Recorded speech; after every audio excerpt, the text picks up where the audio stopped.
today's class, I say this every day. I'm like a broken record. I'm like the little boy who cried wolf, and you're not going to believe me anymore, but I promise, this is a good class today. We are going to cover something super useful and super cool. It's about something called Weibull analysis. Has anybody had Weibull analysis yet? I think this is the first exposure. It's pretty rad. Let's dive right into it. Okay? So our learning objectives is how do we deal with variability in test data? That's a big problem. We're going to dive into that in more detail.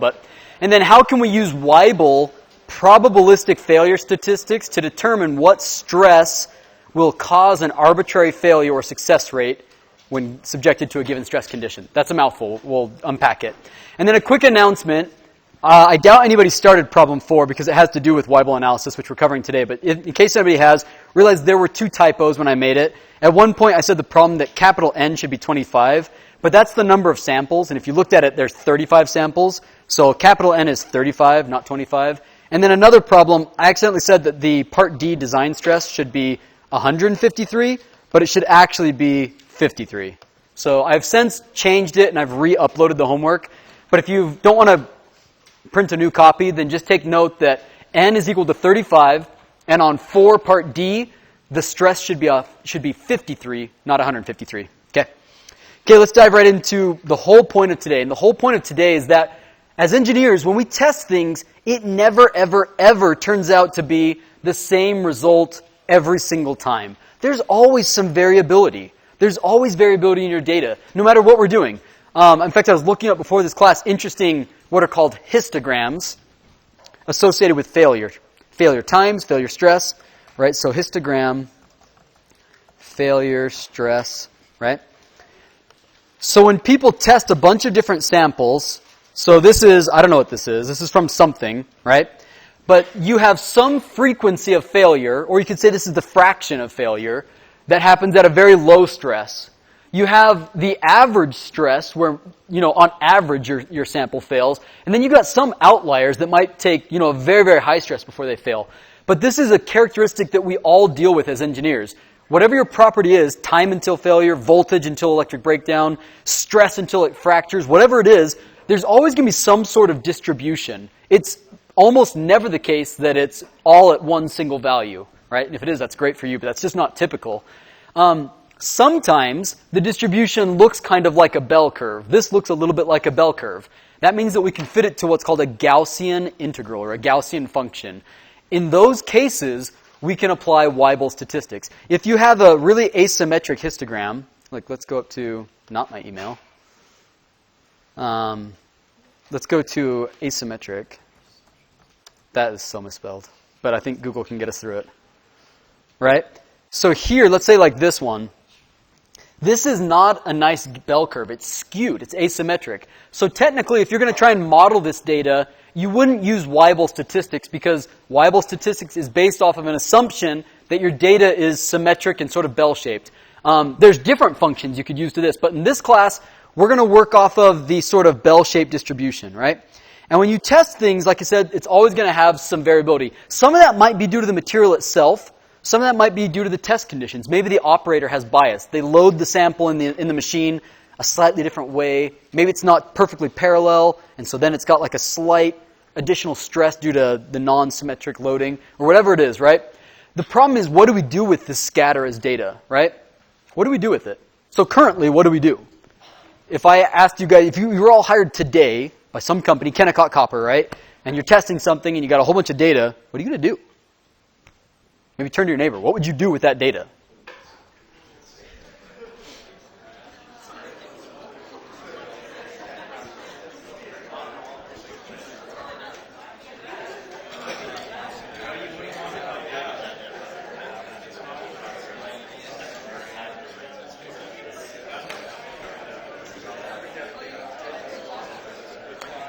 Okay, what do we think?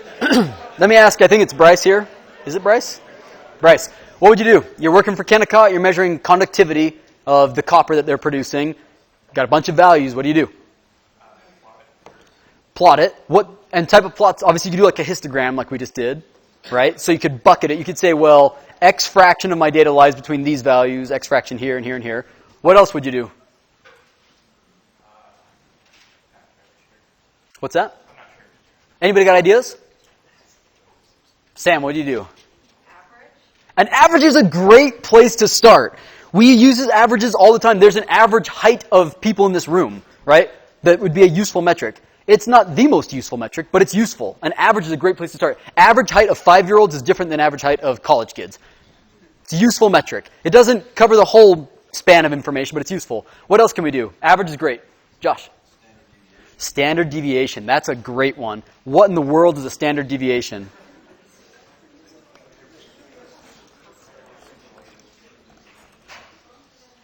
Anybody know what a standard deviation is? Yeah. Yeah.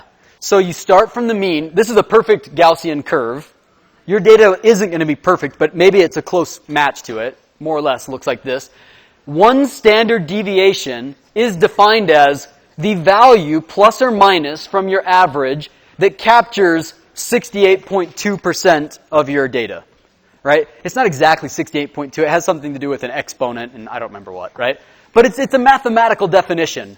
And it's useful because you can say, okay, the average height of people in this room is, I don't know, like 5'9", but the standard deviation is like, is that not it? That's high?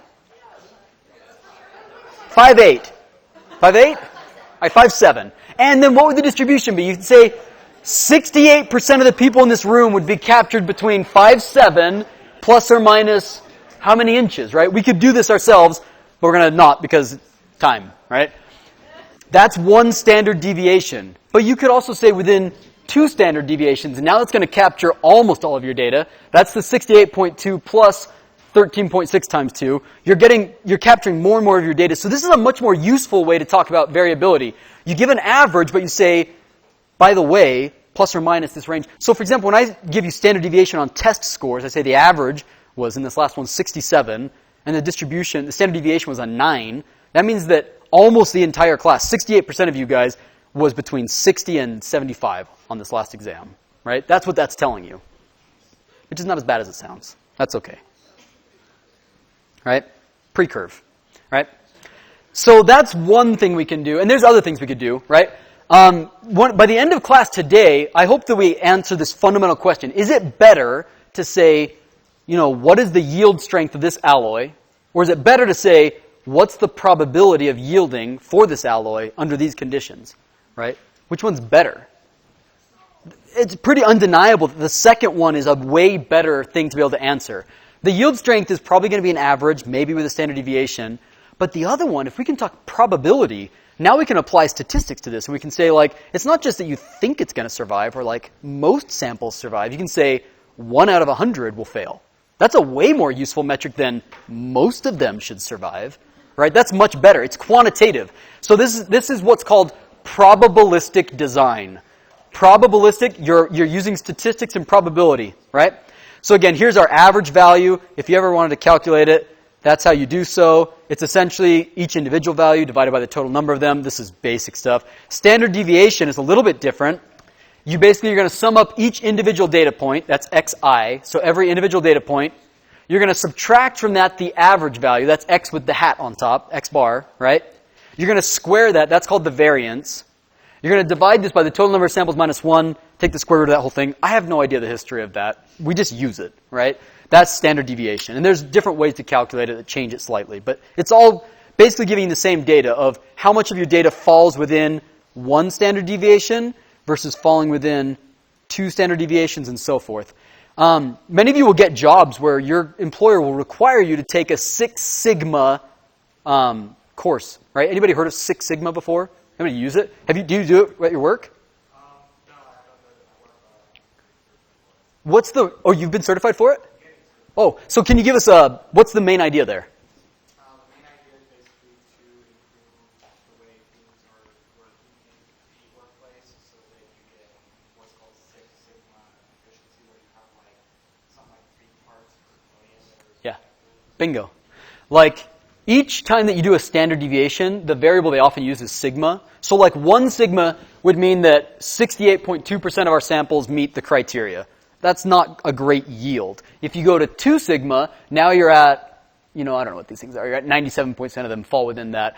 By the time you go out to 6 sigmas, you just have like some absurd, yeah, right here, 3.4 defects per million. So if you're making, I don't know, pacemakers, cars, things like that, you probably want to adhere to Six Sigma because it's really high consequence if it doesn't work. It's not like you just go buy another one. It means somebody died, right? So it's high consequence. So some companies insist on Six Sigma. It was started at GE by Jack Welch, if I'm not mistaken. It's a different way of thinking about processing. It's not just saying it's good enough. It's quantifying how good is good enough and how can you be sure that you're there, okay? Unfortunately, this is not the norm. This is sort of a new way of thinking about engineering. It's not the traditional way. The traditional way has been safety factor, right? So the safety factor question I have for you guys, and this is participation only, there's no right answer here, but I'm curious what you think. If you're designing a component, let's say it's going to be part of the drivetrain of a vehicle, what safety factor should you use when designing that component? What I mean is, like, let's say the yield strength of your alloy is 500 megapascals. So do you design it right up to that limit? And that's probably, by the way, an average anyways, right? That's some average value. So it's pretty obvious none of us design it right up to 500 megapascals because that's an average value. So we apply a safety factor. We say, let's apply a safety factor of 2 and design it as if the material broke at 250 megapascals. That would be a safety factor of 2. So the question is, what safety factor is appropriate for a vehicle? Is it 2 to 3? Is it 3 to 5? 5 to 10? 10 to 100? Over 100? What's the appropriate one in your mind?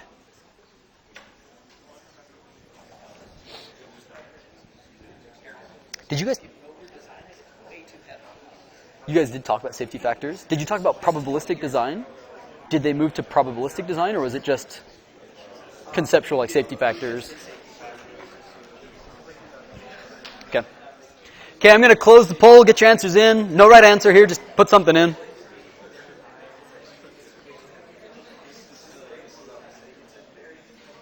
Okay, I'm going to wrap it up. Okay. Let's look at the responses. What do people think? Okay.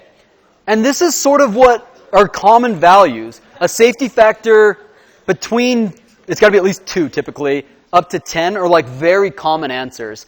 What's the downside of a safety factor of 100? Is there a downside there? We were talking about a little bit over here. If you over-design your part for something like a car or an airplane, to that point, it's going to be way too heavy to be practical. Yeah. If you assumed that your material, if it's 100, for example, that means you're assuming instead of breaking at 500 megapascals, it breaks at 50, which means that your cross-sectional area for the loading conditions is going to be a lot bigger. So your part just got a lot bigger, a lot heavier. And in a vehicle where fuel efficiency isn't just nice, it's required, the federal government, what are called the CAFE standards for fuel efficiency, it just goes up and up and up every year. Car companies, to stay in business, have to meet certain regulations. And you're not going to do that with big, heavy parts. So it's not enough to just say, like, oh, this is important, so a big safety factor is what we'll do.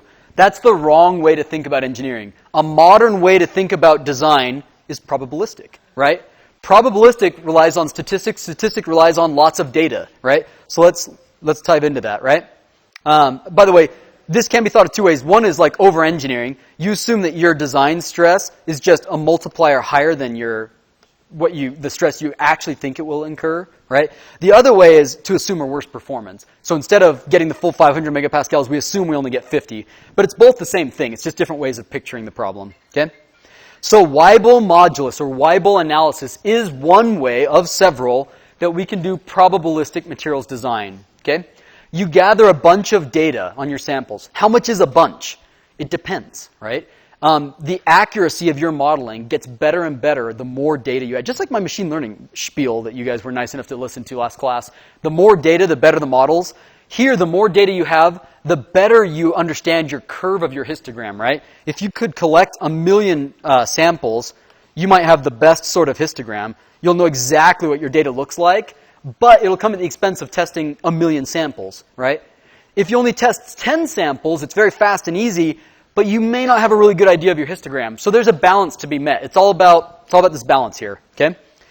In either case, once you generate a histogram, the entire point of the Weibull modulus approach is that you can fit your data to that histogram. And once you fit your data, you have a curve that represents your data. You can say, okay, if I only want 1 in 1 million to fail, I can find the point on my curve. I can associate that with a stress, and I can know exactly what stress to design it up to. there are error bars on this, because your data is not a Gaussian curve, and the worse your data fits to one, the worse this analysis is for you, but it's still a very powerful approach, okay? So here's the Weibull equation. A little bit nasty. It's F, that's your probability of failure, right? F equals 1 minus the exponent, so exponential here, of your failure stress, negative failure stress, divided by a characteristic stress. This is going to be a fitting parameter, all raised to m, your Weibull modulus. So there's two fitting parameters. So this is known as the two-parameter Weibull equation, because you've got two things that you can fit. To try and make your curve look like your data, you can change the characteristic strength, or stress, or the Weibull modulus. By the way, I'm showing this example today for stress. You could just as easily do voltage until breakdown. You could do time until failure. You could do pH until corrosion, whatever it is, right? It doesn't matter. This is just your failure condition. Stress is a simple one, but it could be anything else, okay? So we need to define things, right? Some things are easy. When f is equal to 0.5, first off, f goes between 0 and 1. Sometimes you'll see plots that are cumulative failure plots. Cumulative failure probability. These basically show, as a function of stress, what's your probability of failure. As you're increasing your stress, megapascal, whatever, this is fracture toughness, but same thing. What's your probability of failure? A probability of 1 means everything fails, right? 0 means nothing fails. So basically you start seeing failure right around here. You see some average failure at a certain value, and then you see a maximum. So this is F plotted against strength, right? So how do you figure out F, right? How do you figure out your fraction of failed components? I mean, a simple way would be to just say, oh, what's failure? F is basically how many failed divided by how many were tested, right? That's one approach. This is not the best approach. We're going to modify this. The problem with this is, let's say you tested 20 samples, and at some stress, that's sample number 20, that's when the very last one broke, the highest stress. Does that mean that you have 100% failure always at that stress? Probably not. If you tested 1 million samples, it's very, very likely, it's almost guaranteed that something's going to fail at a higher stress than that one. So this is not a correct approach, because this assumes that the 20 samples you tested bound all the possibilities, and that's not reality. So we need to modify this. So we're going to throw this out. Okay? That's no good. And we're going to do, oh gosh, where is it? I've gotten all out of order. Instead, we're going to do the following. Maybe I didn't write it. You're going to do the following. Oh, right here. Okay. You're going to use this formula. There's other ones you can use. But instead, when we define failure rate, it's going to be the order in which it failed. If there's 20 samples, maybe this is sample number 19. It's the second last one to fail. Minus a half divided by n. Minusing this half here, that allows us to consider the possibility that you didn't capture all the possible things within your bounds, right? For example, if you plug in sample 20 of 20, well, 20 of 20 would just give you 1. That means that they all fail, 100% failure, right? But 20 minus 1/2 over 20, that's a number that's close to 100, but not 100, right? So this is a better way of talking about failure. And there's other approaches, which we're not going to cover in this class. This is a good first approximation of failure rate. So again, and I'll just show you in Excel real quick here, that there's an easy way to do this.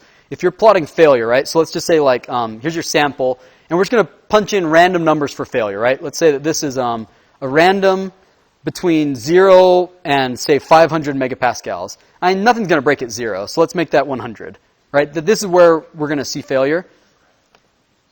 And this is all these. I'm going to make this bigger so you can actually see it, right? So here's our failure. These might be the stresses that your samples failed at. We could actually, oh, sorry, this was stress. We can associate these with a sample. This was sample, oops. This was sample 1, 2, right, all the way down. Okay? If you don't know how to do that, learn your Excel tricks. Save you lots of time. Or how about this one? Control-Shift down to the bottom. Anybody amazed? No one's amazed. I learned this when I was like a professor. Nobody taught me these things. Right. So, what are we going to do? We want to copy these values. Right now they're formulas, so let's turn them into actual values. So I'm going to paste as values. Paste special. Paste it as values. Where is it? Okay? And you want to rank these things. Let's rank them from the lowest failure up to the highest failure. So I'm going to get rid of this first column. We don't need it anymore. And I'm going to rank these things. So we're going to go to, where is it? where's sort? Is that in home? Sort over here. Sort from smallest to largest. It's going to ask, do you want to expand the selection or not? We want to expand it because we want to rank these. It doesn't matter, actually. We're not going to expand it. I'll show you the difference in another one. Okay, we're going to continue with that. So this is the first sample to fail. Sample number 1, the one that the lowest value fails at 105. All the way down here at 24 samples, that one fails at the highest, right? So from this, we could generate a plot of failure. We could say f, our rate of failure, is equal to, it's going to be parentheses, this guy, minus 0.5. That's the order in which it failed, the rank, number 1, divided by 24, our total number, right? So our failure probability, even though it's the first one that failed, it's tempting to say like, 0% fail below that. This is going to tell us that some fractions survive below that, or fail below that, I should say, right? We're going to drag that all the way down. No? I have to get rid of this. Let's try that again. There we go. And so now we've got failure probabilities all the way down. These are shown as fractions. You can multiply 100% and turn it into percents if you want. But again, instead of saying that 100% of your samples fail at this, 100% of our 24 samples failed. But if you were to expand that to a larger data set, maybe it's something like 97% of your samples fail at that point. Any questions so far? Nope? Straightforward? Okay, let's go back. Something that we do with Weibull analysis is fitting this expression. Imagine using Excel trying to fit this equation. You've got your failure rate plotted against your failure stress. You're trying to make that fit your data. That's nasty. Excel can't do that easily, right? If you look at the things that we can plot, like let's plot our, let's see, what do we want to do? Let's just plot these two against each other for a minute. If that's what we were plotting, you have to try and fit that data. I've already ranked it. That's why. Sorry. Trying to fit the data can be hard. It's not typically going to be linear. So you have to make it look linear. So this expression is not currently linear. And to make it look linear, we do the same exact thing we've been doing all semester. You've got an exponential. Get rid of the exponential by taking natural logs. So we're going to take, the very first thing we're going to do is we're going to bring everything that's not the exponential on this side of the equation. That gives us with 1 over 1 minus f. Take the exponential once to get rid of the, take natural log once to get rid of the exponential. Now you've got natural log of 1 over minus f equals this, which is still not linear. Take a natural log again, and that will pull this exponent down in front. So now you've got this thing, and then this is going to be m, natural log of your failure stress, minus m, natural log of characteristic strength. Natural log of your failure strength, that's going to be x on our plot. So let's go ahead and do that. Let's take natural log of our stress, right? So this will be equal to natural log of whatever the stress value was. That's going to be the x value that we plot this against, right? So again, here, that will be, x. M is still m in mx plus b, and this whole thing will be b. Now this whole thing here becomes y equals mx plus b, if we plot it that way. So we've got our stress, that's easy to do. Now we need to figure out our failure rate, right? Natural log of 1 over 1 minus failure rate. So we're going to do natural log of 1 over 1 minus f. Oops. Right? So that's not so bad. We're going to do natural log of natural log 1 divided by 1 minus our failure rate, which is right there. And now these two, when plotted against each other, that's what we want. We want this to be our x-axis, this to be y. So let's plot these two. Okay. It's linear. The fact that it's linear means that our data is not perfectly a Gaussian, but it's pretty close, right? Because a Gaussian would be perfectly linear, but if we put a line through this, we go to add trend line, pick a linear one, and we get that it's 0.975. So this is pretty good. It's certainly good enough to apply Weibull statistics to this, meaning we can model our data with that expression now that we've got a best fit for this curve. And from the best fit, which is easy to do in Excel because it's a linear expression, your slope right there, 2.9891, that is your Weibull modulus, right? That's the m value in this equation, right? That's your slope, right, m. So that's the same thing up here that is one of the things we needed to fit for. And then the b value from this, the negative 17.4774, that's this whole expression there. So you can figure out what your characteristic strength is from there. Because you already know Weibull modulus, that's the slope. So you can solve for that thing. Any questions so far in figuring out these two fitting parameters? Sam? Where did the negative sign go that was inside the Okay, where it went is we flipped, there's a property of exponents that if you flip it, let's see. We did, so right here, in the very first step we got rid of it. So in the very first step, to get 1 over 1 minus f, this should have been, it should have been negative inside of there, but we took that out and that flipped it. Right? So if you don't remember, then, let's see, 1 over e to the x is the same as e to the negative x. Right? So we just flipped it. Or another way of putting it is if you've got exponent of x over y, and you take the negative of that, then it's just y over x. So that's where that went. Why is that not disappearing? I don't know. All right. So any questions so far on getting these fitting parameters? Yeah, Thomas? Is sigma not also characteristic strength? Yeah, sigma naught, it has a special name. We call it the characteristic strength.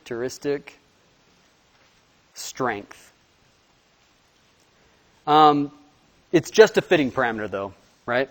That's all it is, just a fitting parameter, just like your Weibull modulus. Again, Weibull modulus is this m value.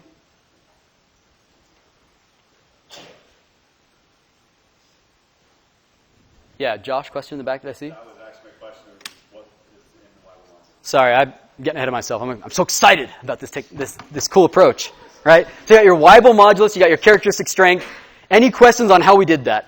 I've got a YouTube video that goes through it slowly in detail, so I know we went quickly through it today, but you can see in Excel how to generate this. It's not so bad. It's a couple lines of code, and all of a sudden you've got your Weibull modulus. Now, how do we use it is the more interesting thing. Or any other questions before we move on? Okay. Yeah.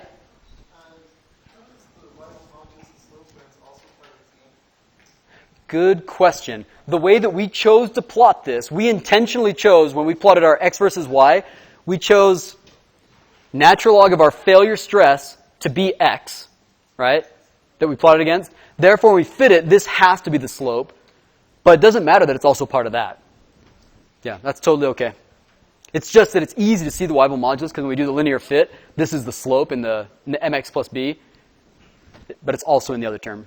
So you solve for the, so observe, take note of the Weibull modulus first, and then solve for the characteristic strength. Thomas? Yeah, the y-intercept was negative value in the Yep. graphic. Yep. So does that account for that negative sign in the equation? Nope. Nope. The negative was in how we got to this very first step. Let's actually do it together. Let's do it. Because I don't want to confuse people, so let's just go ahead and do it. Okay. We started out with failure equals 1 minus the exponential of negative stress at failure over the characteristic stress to the m. So let's get exponent alone. So it's going to go to one side. That's going to give us exponent of negative failure stress over the characteristic stress equals 1 minus f, right?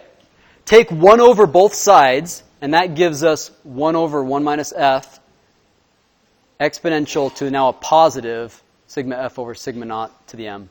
And that's where we picked up right there. That's where the negative went. Everybody follow that? Good? Okay.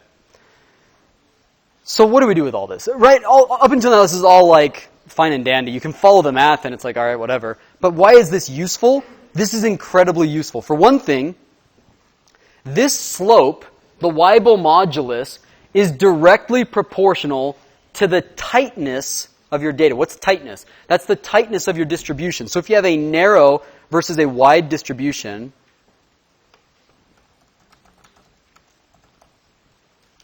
the one that has the higher Weibull modulus has the higher slope. So take, for example, these two things. These two plots, the red one would have a higher Weibull modulus than the blue one, okay? So if you're designing materials and you test your samples, you do the whole failure analysis, you rank it, you do the fitting, and out pops your Weibull modulus, and it's a value of 10 or 15 or 20, that's typically that's a good material because it has a tight distribution. If it's a number less than 10, like ours turned out to be, that's a really wide distribution. That makes sense because when we programmed it, we said, give me a random number between 100 and 500. It's a pretty big distribution, right? If we would have randomly said in our code to give it a number between 350 and 400, you'd notice that in the Excel, when we finally fit it, that our slope would not be 2.98. It would be probably like 15 or 20, right? So when you fit your data and you see a large Weibull modulus, that's typically a really good thing. Because that means that when your samples do have their histogram, that they all lie in a small region. Which one would you rather design with? The blue curve or the red curve? Obviously the red curve for two reasons. First off, it has a higher average strength, but also it's tighter, so it's more reliable. You know when it's going to fail in a tighter window. So that's the first thing that Weibull modulus gives you, is a feel for how tight this distribution is. But we can do more with it. Okay? Let's see. Let's go to here. Okay. So this one, when we've plotted Weibull modulus, here's 5 different materials. You can see that the one on the far left has a Weibull modulus of 8.65. That's its slope. Whereas these things are like 26, 28, almost 30. So those would be much more desirable, right? Now, how do you design with it? Okay. Let's say you wanted to figure out what stress will correspond to 1 in a million failing, right? So you tested 20 or 30 samples. You generate these curves. How do you actually use them, right? From this curve, where you tested a small number of samples, now your boss says, okay, you did the Weibull analysis. Tell me what stress I can actually subject this to where I will only have 1 in a million fail. What do? Well, 1 in a million failing, you can define that as a failure rate. F, if it's 1 in a million, it's going to be approximately 1 divided by 1 e to the 6th. Or we could use our actual formula, and you could say, 1 minus 0.5. It's not going to change the number very much here because it's such a big denominator, right? But this will give you a failure number. So let's actually figure out what that is. F equals what in 1 in a million? It's going to be 1 e to the negative 6th, right? 1 e to the negative 6th. That's what F is. Now that you know F, how do you figure out the stress that corresponds to? Maybe turn to your neighbor. How would you go about finishing this problem? If I asked you on a test, tell me the stress at which 1 in a million will fail, what else do we do?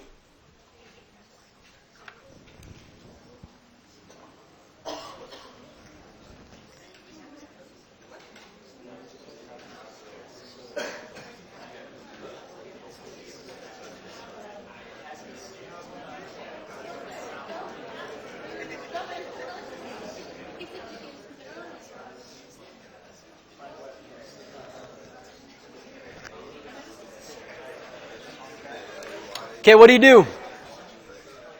What's the next step? We figured out F for 1 in a million failure rate. What do we do next? Any thoughts? So we're going to want to plug it into that equation I've written up at the top in red. Plugging in F on the left-hand side is easy.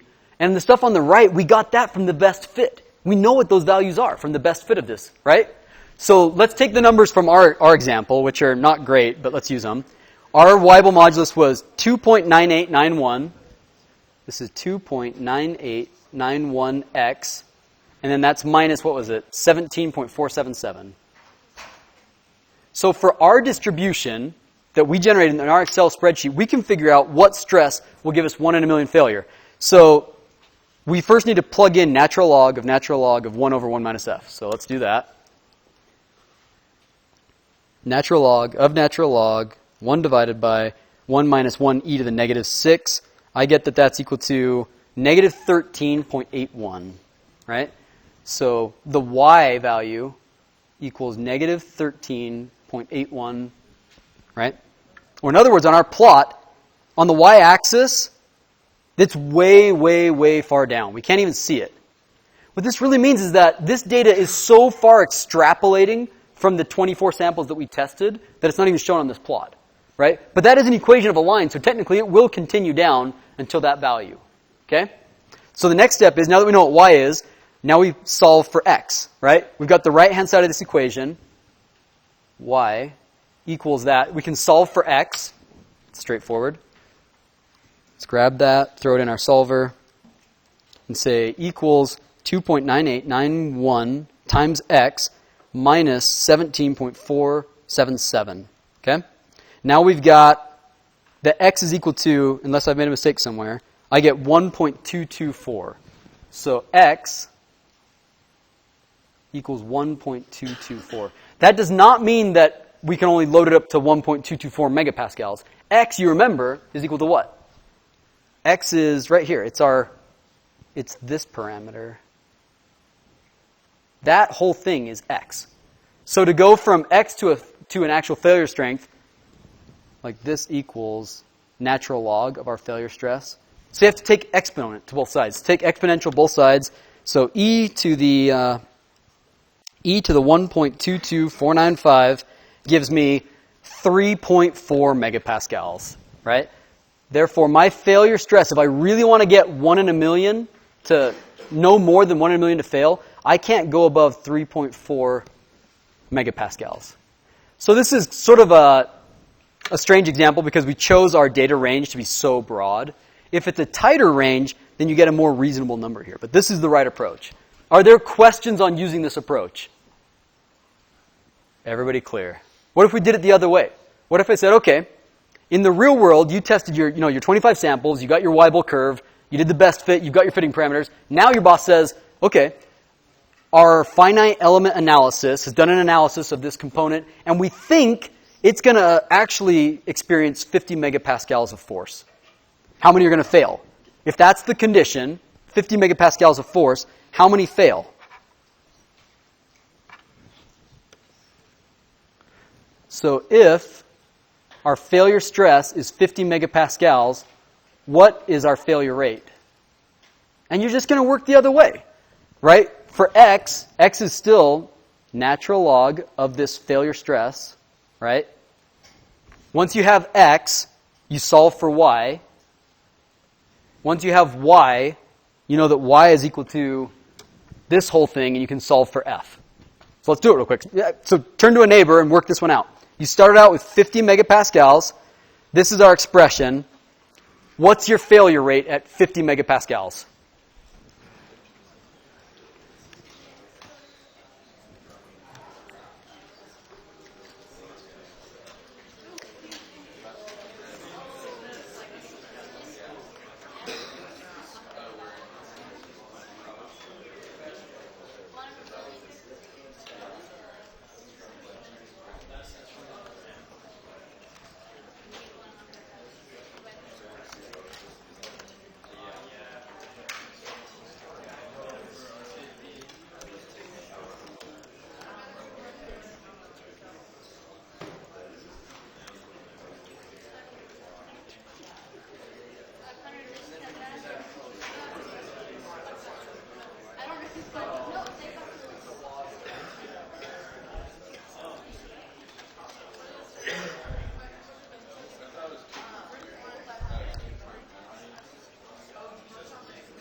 Wait, what are you guys getting? We're guessing. Oh, okay. I was about to say, I'm not getting that. I'm making a clicker question as we speak. You guys were pretty close, actually.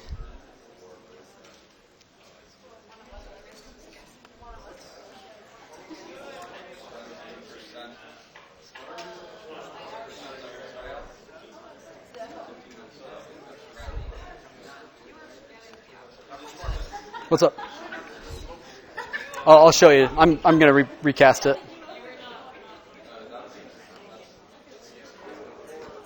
I just hopefully did correctly, and I'm showing the right answer.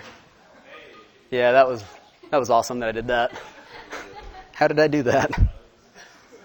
All right. Super helpful. Top hat. Well done. Let me try and fix that again.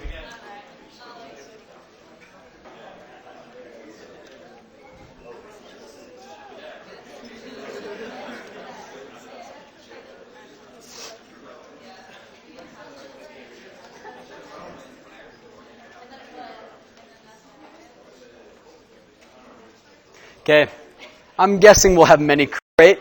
Your design stress, the stress like that they think it's actually going to experience is 50 megapascals. There's your Weibull modulus fit. Oh, sorry, that's supposed to be 2.9891x. Sorry, I left that out. Wow, what a mess. What a mess it's turned into. What is your failure rate?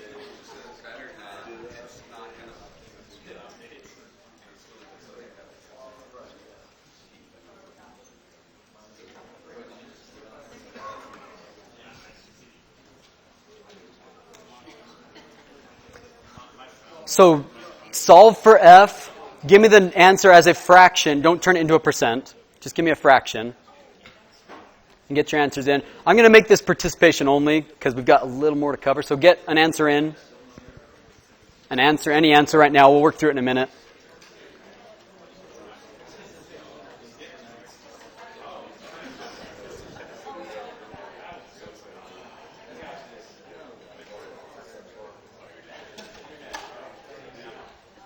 Okay, we're going to close the poll. Type something.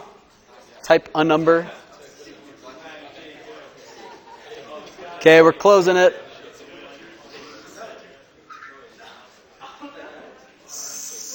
All right. Okay, responses are actually mostly in the correct range. Okay, fantastic. So the approach on this is just the exact opposite of what we did before. Before, I said, for a specific failure rate, for a specific f value, you plug in f, and then you use this expression. Once you've got f, you get y. Once you get y, you go to x. From x, you go to failure stress. We just work it in reverse, right? That's all this is doing. And I get, for my answer, I get f is equal to 0.003. People getting that? So if f is equal to 0.00307, we could turn that into a number. You could say x out of, say, 1,000 equals that number, 0.00307. You could solve for how many out of 1,000 fail, and it turns out to be less than 1, 0.3, right? So this is 3 in 10,000 fail, right, is what you could tell your boss. You're going to have 3 in 10,000 fail, right? This is way better than these gut safety factor approaches. Like, this is the correct way to think about design, okay? There's one last thing in our 7 minutes that are left is that we want to cover is that you can take Weibull analysis and you can scale it to things that would be way too hard to test. This is maybe the coolest part of this whole approach. Let's say that you're actually making freeway overpasses, right? The columns in these freeway overpasses. And if you wanted to test 25 of those freeway overpass columns, that's a pretty major undertaking, right? So instead, that same exact cement, what if you test 100 little bars in your lab? The small ones are easy to make, easy to test, and as long as it's the same material, the idea behind Weibull analysis is that you can extend it to larger objects. Intuition says what? Should the freeway column have the same strength or a different strength as the little bars? Even though it's the same material, it's going to have a different strength. How come? It's probably written up there. It's not. Good. Why will it be different? Different cross-sectional area, but still, stress accounts for cross-sectional area. It's force over area. So it's not the cross-sectional area. What's different about a big freeway overpass pillar and a little pillar that you're going to test in the lab? Remember what we said about 3-point bending versus 4-point bending? Why were they different? 3-point bending versus 4-point bending way up here. Even though it's ostensibly the same material, your distribution of flaws is going to be, it's going to scale with the volume that's being tested, right? So just statistically speaking, in a great big freeway overpass pillar, the odds of you having that critical flaw that makes your material break is higher than in a tiny sample, okay? So we need a thing that accounts for this scaling in size. And we have that with Weibull modulus, and it's pretty rad. It's called the effective area. And calculating where effective area comes from is beyond the scope of this course, but we will show you how to use it if you were given it, right?